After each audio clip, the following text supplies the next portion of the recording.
Raj with New Asia Holidays is here with us. New Asia Holidays is based on Johor Bahru, which is very near Singapore. And I'll let Raj tell us what his company does. At New Asia Holidays, we specialize in adventure and nature tourism, and our programs have been featured by the national carrier, Malaysian Golden Holidays. We also do much of ecotourism. And besides that, Johor Bahru is actually the hub for Air Asia, which is actually the low-cost carriers to East Malaysia, the islands of Borneo. So besides West Malaysia, we also have programs into East Malaysia, particularly Sabah, to the orangutan sanctuaries, the wildlife sanctuaries, and also diving. This is basically what our core business is. So you're very near Singapore. You explained that most of your business originates from people living in or transiting, in particular, Singapore. They are also living, but most of the business, the core of the business, comes in from people on the transit, especially from the Europe and American side. So they use Singapore as a hub, and they come into Malaysia. Describe to me the top three selling programs. The type three. The top three selling programs. The top three, yeah. The top three selling programs are basically adventure, eco-adventure, and diving, marine. And the other one is what we call as educational tourism, which is actually where we do student exchange programs by universities and things like that. For each one of those, tell me where would they go, which part of Malaysia, and how many days? Okay. We have a program which is called the leisure program, which is called the Fascinating Heritage of Malaysia, which is a showcase of Malaysia.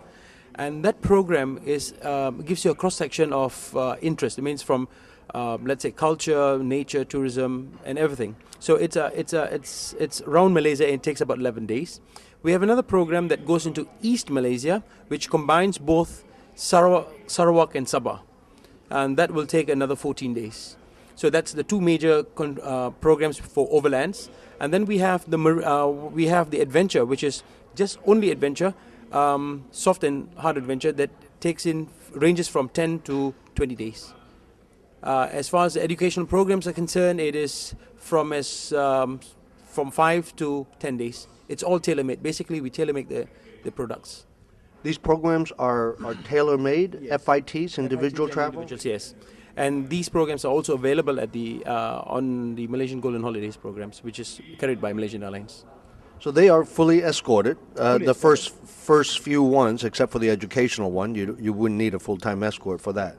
They're fully escorted. For minimum two, we have a full escort for the programs that we do. At the retail level, what is the average cost per day?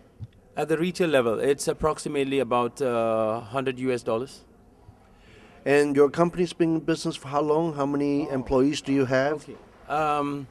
We've been since 1991. It was actually formed in 1901 by a group of tour guides. Okay, I'm also a tour guide. I'm one of the partners there. So it is out of interest that we formed this company. But the actual program took off 4 years later, way back in 94, 95 actually. So we worked out and we wanted to be something different. That's when we brought in culture. We wanted to showcase the Malaysians' true hospitality, true culture, by not bringing them to what we call touristic sites. We wanted to show them the countryside, we want to show them the culture. So basically that's when we formed, we designed this program called Fascinating Heritage. And this program was of quite a good interest, and so much so that the Malaysian Golden Holidays has taken up that program and to be featured in their Golden Holidays tour products.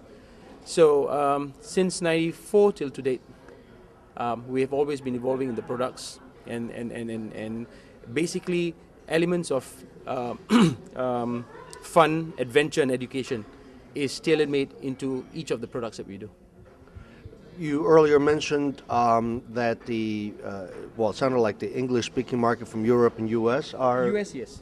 Yeah, they're your big markets, or which are your largest markets? My largest market is actually Europe, followed by Australasia, and then we have the American markets. The American markets, basically, they come in and they do not mono-destination, but it's a multi-destination. It's usually Indochina, Singapore, and then they do Malaysia a bit.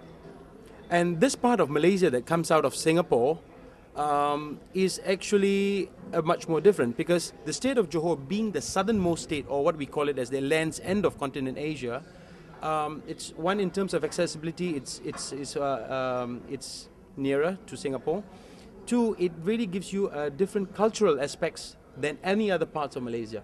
Reason saying is, Johor is part of the bigger empire of the Riau archipelago, the Malay archipelago that extends into Indonesia.